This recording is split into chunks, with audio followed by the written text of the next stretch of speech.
Tonight's full moon is called the Sturgeon Moon. I had to take a little break there and charge all my camera gear. Looks like a good place to camp out here. Let's get a little spot cleared out for the fire.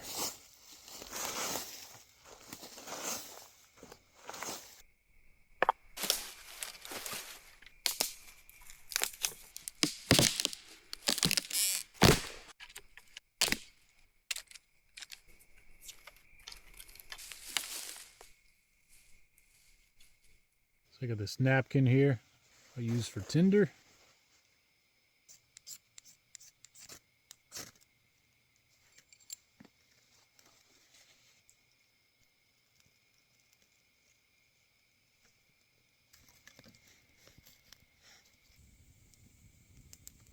So I got the fish all cleaned up, gutted, descaled, and tonight we feast.